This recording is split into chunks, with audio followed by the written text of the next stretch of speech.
Good morning students, welcome you all.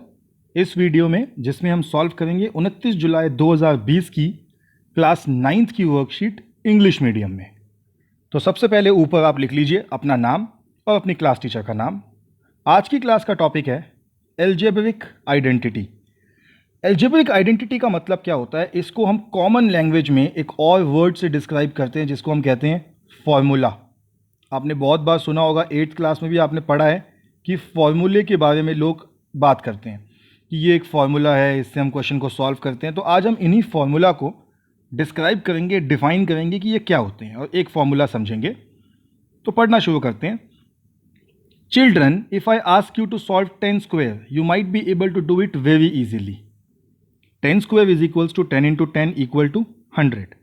But how do you feel about the calculations of 101, 99 का square, 1001 का square, 501 का square? अब 100 का square निकालना तो ईजी है, लेकिन ये नंबर्स का स्क्वायर निकालना थोड़ा सा मुश्किल हो जाता है। For such calculations we need to look to multiply numbers containing 3 और 4 डिजिट्स।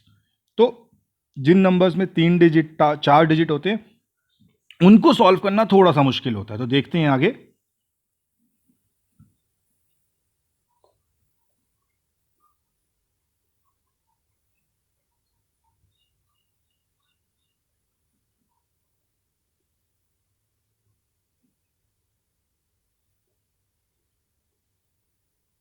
तो अगला है आपका, let's learn an algebraic identity for x plus y का होल स्क्वायर।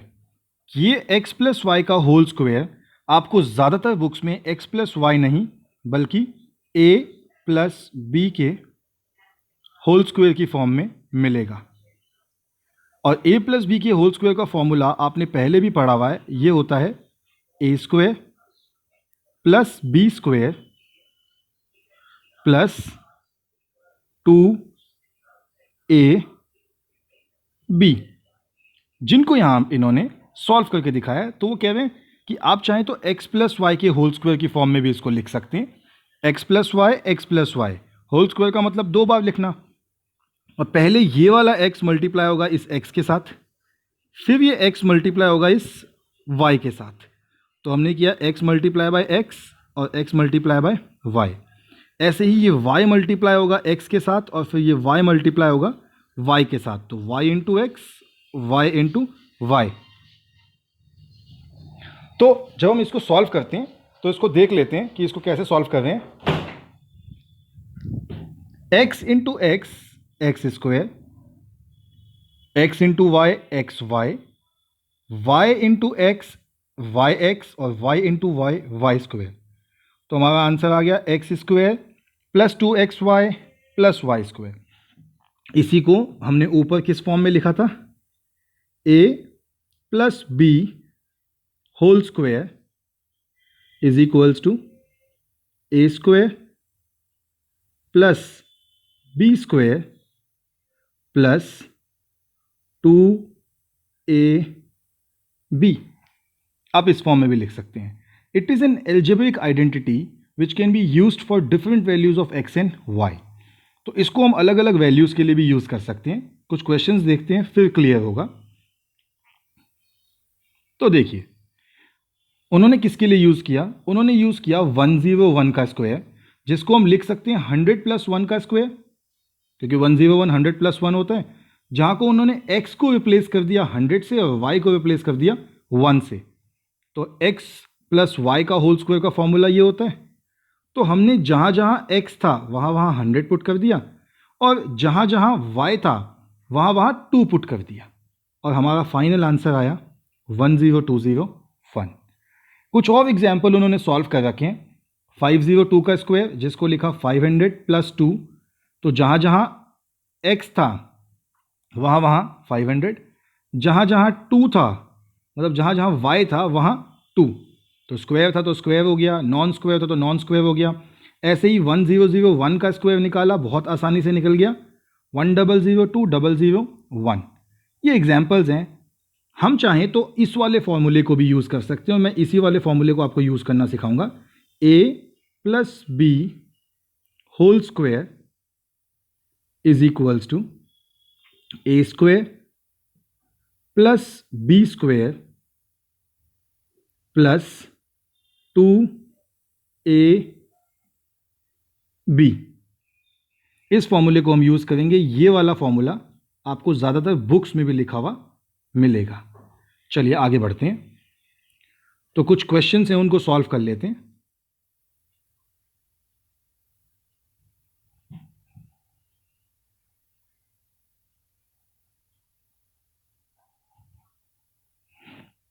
तो क्वेश्चन आपके सामने है। सबसे पहला था 201 का स्क्वायर। तो हमने वही किया, इसको 201 को स्क्वायर को लिख दिया 200 प्लस 1 का स्क्वायर। 200 हमने ले लिया ए की जगह, 1 ले लिया हमने बी की जगह, फॉर्मूला बना के पुट कर दिया। ए स्क्वायर यानी 200 का स्क्वायर, बी स्क्वायर यानी 1 का स्क्वायर प्लस 2ab यानी 2 इंटू 200 इंटू 1। हमारा आ गया 40,000 प्लस 1 प्लस 400, आंसर आ गया 40,401। ऐसे ही सेकंड है 1002 का स्क्वायर। तो इसमें हमने करा 1002 को लिख दिया 1000 प्लस 2 का स्क्वायर। 1000 को लेट कर लिया ए और 2 हो गया हमारा बी। फॉर्मूला कौन सा यूज कर रहा हूं? वही जो मैंने आपको पिछले पेज पे सिखाया था, ए प्लस बी का whole square is equals to A square plus B square plus 2ab। और आपका फाइनल आंसर क्या पहुंचा? 1004,004। थर्ड है 102 का स्क्वायर। तो 102 का स्क्वायर भी ऐसे सॉल्व किया, 100 प्लस 2 का होल स्क्वायर। जहां जहां 100 है फॉर्मूले में देखेंगे अगर, तो जहां जहां ए है वहां वहां 100, जहां जहां बी है वहां वहां 2। तो 100 का स्क्वायर प्लस 2 का square plus 2 into 100 into 2, answer आ गया आपका 10,404। लास्ट थोड़ा सा मुश्किल दिया, x प्लस 2 का होल स्क्वायर, जिसको हमने लेट कर लिया a प्लस बी का होल स्क्वायर। अब a हो गया आपका x और b हो गया आपका 2। तो हमारा फॉर्मूला बन गया x square plus 2 square plus 2 into x into 2, answer आया x square plus 4 plus 4x। ये जो आपके सामने आया है ये आपके अनसॉल्व्ड क्वेश्चन जो वर्कशीट के थे उनका आंसर है। चलिए आप नोट डाउन कर लीजिए इसको। आपने नोट डाउन कर लिया होगा तो आगे बढ़ते हैं। अब आज की अगली वर्कशीट थी एटम्स एंड मॉलिक्यूल्स की। इस वर्कशीट में हमने 9th का 3rd चैप्टर स्टार्ट कर लिया है। आप 9th का 1st चैप्टर और 2nd चैप्टर कंप्लीट कर चुके हैं। अब हम स्टार्ट कर रहे हैं 9th का 3rd चैप्टर। 3rd चैप्टर है एटम्स एंड मॉलिक्यूल्स और हम बात करेंगे केमिकल कॉम्बिनेशंस की। क्या होते हैं केमिकल कॉम्बिनेशंस, मैं आपको बताता हूँ। केमिकल कॉम्बिनेशन का मतलब होता है कि जब दो चीज़ें आपस में जुड़ती हैं तो वो किस तरीके से रासायनिक अभिक्रिया करती है, किस तरीके से केमिकल रिएक्शन करती हैं। उस प्रोसेस को जो केमिकल रिएक्शन वो करती हैं उसको हम कहते हैं केमिकल रिएक्शंस। तो स्टार्ट करते हैं सीधा। इसमें है Gyan, how are compounds formed from elements, can they be formed by just mixing the elements together. तो ज्ञान से उसकी दीदी पूछती कि कंपाउंड कैसे बनते हैं एलिमेंट से, क्या वो सिर्फ एलिमेंट्स को आपस में मिलाने से बन सकते हैं। तो ज्ञान को जो जिज्ञासा दीदी हैं उनको वो जवाब देता है कि जिज्ञासा दीदी, no, compounds are formed only by chemical reactions, combination of elements. These reactions are governed by certain principles which are called laws of chemical combinations. Here we will learn about two laws of chemical combination. तो ये laws of chemical combination से chemical reactions होती हैं और दो laws होते हैं। पहला होता है law of conservation of mass और दूसरा होता है law of constant proportion. Law of conservation of mass का मतलब है कि किसी भी chemical reaction में mass ना तो बनेगा ना ही खत्म होगा, और कांस्टेंट प्रोपोर्शन मतलब प्रोपोर्शन सेम रहेगा।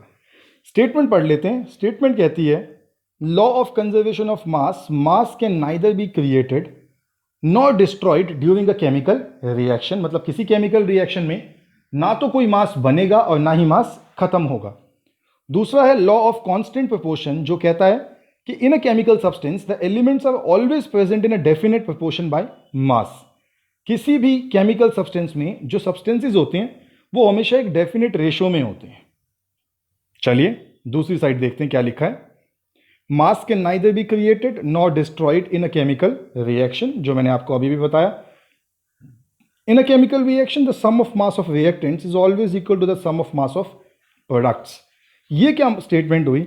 इस स्टेटमेंट को अगर हम समझें तो लॉ ऑफ कंजर्वेशन ऑफ मास को इस केमिकल रिएक्शन से एक्सप्लेन करने की कोशिश करी गई है। इस एरो का मतलब होता है इक्वल टू का सिंबल।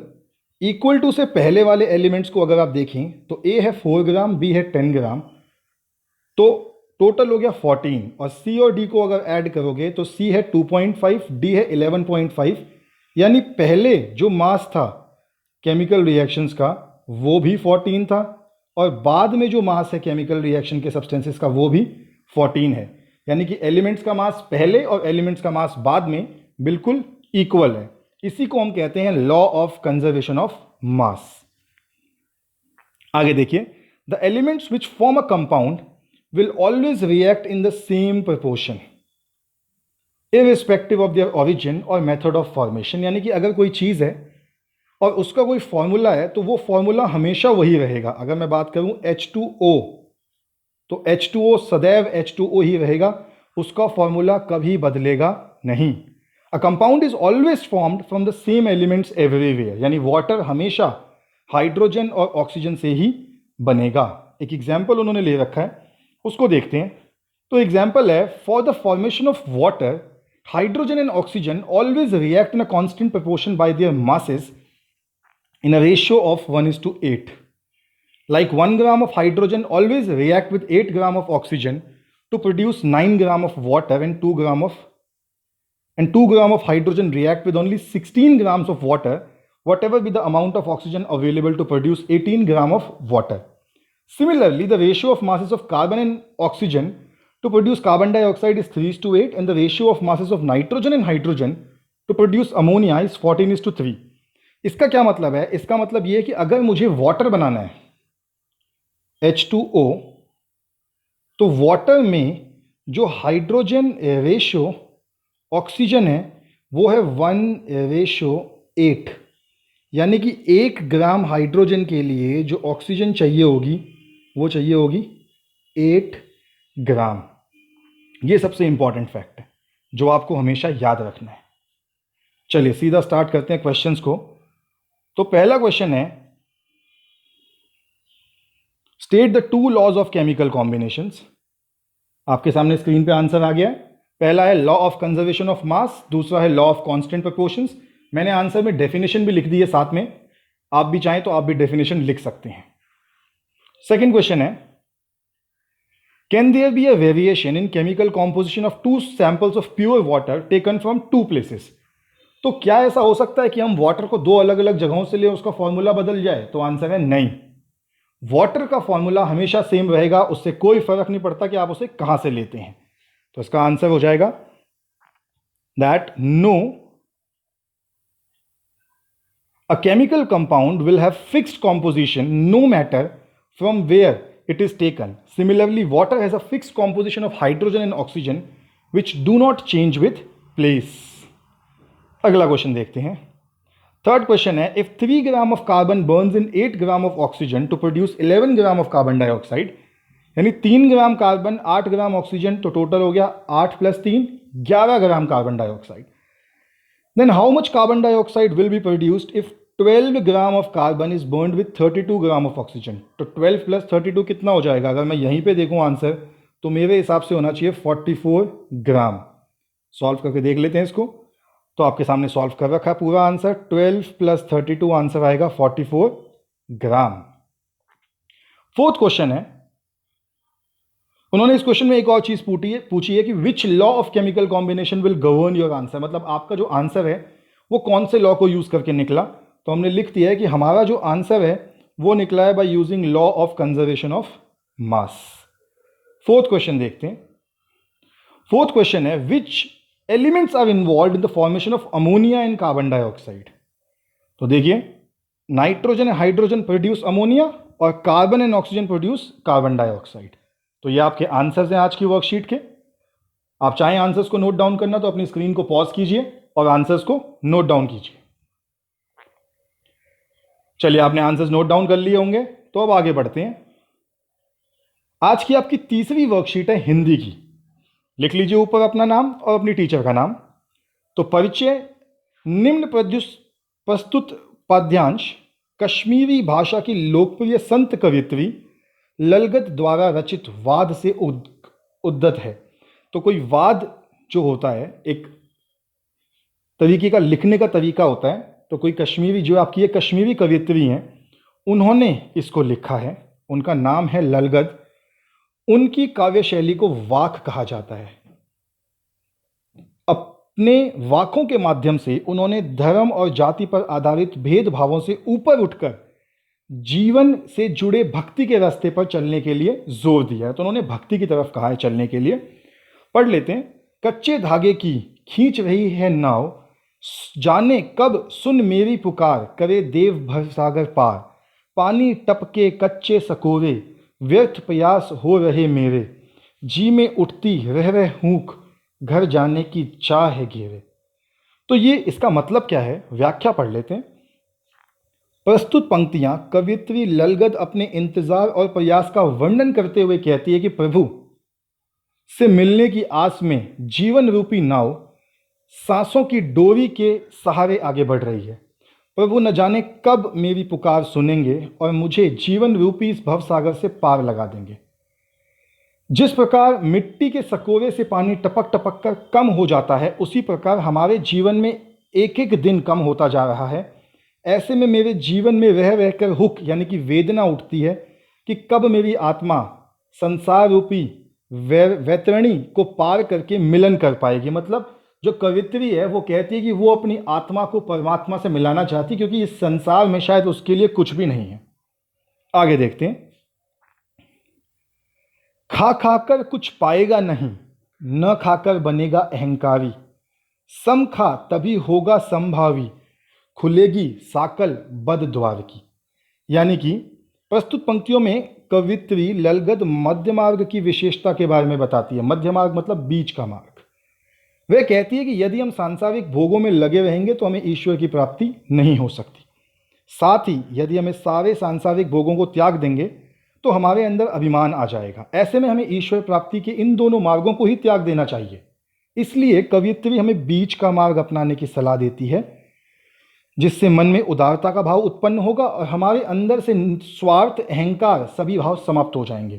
तभी हमारे मन में समानता का भाव उत्पन्न होगा और ईश्वर प्राप्ति के लिए हमारे मन के द्वार खुल जाएंगे। चलिए प्रश्न देखते हैं अब। तो आपका पहला प्रश्न है, कवित्री यह क्यों चाहती है कि ईश्वर उसकी पुकार सुने? तो यहां आपको यह आंसर लिखा हुआ दिख रहा है। भक्त इस उम्मीद में यह सब कर रहा है कि कभी तो भगवान उसकी पुकार सुनेंगे और उस भव सागर से उसे पार लगाएंगे। उसके दिल में भगवान के नज़दीक पहुंचने की इच्छा उठ रही है, इसीलिए भगवान को वो पुकारती है। दूसरा प्रश्न है कि इस पद्यांश में से कौन सी दो पंक्तियां आपको सबसे अच्छी लिखी, उन्हें लिखिए और उनके भाव अपने शब्दों में लिखिए। तो मुझे तो ये पंक्ति बहुत अच्छी लगी थी कि खा खाकर कुछ पाएगा नहीं और ना खाकर बनेगा अहंकारी। इसका मतलब क्या है कि हमें सांसारिक भोगों में लगे, यदि हम सांसारिक भोगों में लगे रहेंगे तो हमें ईश्वर की प्राप्ति नहीं हो सकती। साथ ही यदि हम सारे सांसारिक भोगों को त्याग देंगे तो हमारे अंदर अभिमान आ जाएगा। ऐसे में हमें ईश्वर प्राप्ति के लिए इन दोनों ही मार्गों को त्याग देना चाहिए। तो ये आपका सेकंड क्वेश्चन का आंसर है। थर्ड है, ललदग बीच के मार्ग को अपनाने की सलाह क्यों देती है? तो ये आंसर यहीं पे मैंने लिख रखा है कि बीच के मार्ग को अपनाने की सलाह देती है, जिससे हमारे मन में उदारता का भाव उत्पन्न होगा और हमारे अंदर स्वार्थ, अहंकार आदि भाव समाप्त हो जाएंगे। ये तीसरा उत्तर है आपका। चौथा है, निम्न वर्ग पहेली के दिए गए संकेतों के आधार पर सॉल्व कीजिए। तो आप 3 प्रश्न पहले लिख लीजिए, फिर स्क्रीन चेंज करते हैं, जिससे आप चौथे प्रश्न पे मूव कर पाएंगे। चलिए उम्मीद करते हैं कि आपने तीनों आंसर लिख लिए हैं। आगे बढ़ते हैं। ये आपका जो है वर्ग पहेली है। तो पहला है कि 4 पंक्तियों में बद्ध कश्मीरी शैली के गेय रचना। बाएं से दाएं ये होगा वाक, कच्चे धागे की डोर, कवित्री देव को अपनी क्या सुनाना चाहती है? अपनी पुकार सुनाना चाहती है। तो तीसरा हो गया आपका पुकार। हुक का क्या अर्थ होता है? हुक का अर्थ होता है इच्छा। तो चौथा हो गया आपका इच्छा। ये सारे थे जो आपने इस तरीके से लिखे थे, सीधे दाएं से बाएं। अब जो आगे हैं वो आप लिखेंगे ऊपर से नीचे, यानी कि 1, 2, 3 और 4 इस तरीके से लिखे गए, और 5, 6, 7 और 8 ऊपर से नीचे लिखे जाएंगे। पांचवा है समानता का भाव, इसका होता है मतलब संभावी। छठा है द्वार का पर्यायवाची, द्वार का होता है दरवाजा। किवाड़ भी होता है लेकिन यहाँ पे किवाड़ नहीं फिट बैठेगा। भोगों को त्यागने पर हम क्या बनेंगे? हम अहंकारी बन जाएंगे कि हमने सब कुछ त्याग दिया है। और इस पद्यांश की रचयिता का नाम ललदेद, जो इन्होंने इसको लिखा है। तो बच्चों, आपके सामने आपके हिंदी के आंसर्स हैं, कर लीजिए नोट डाउन। हम आपसे कल फिर मिलेंगे एक नई वर्कशीट के साथ। तब तक के लिए स्टे हेल्दी, स्टे सेफ।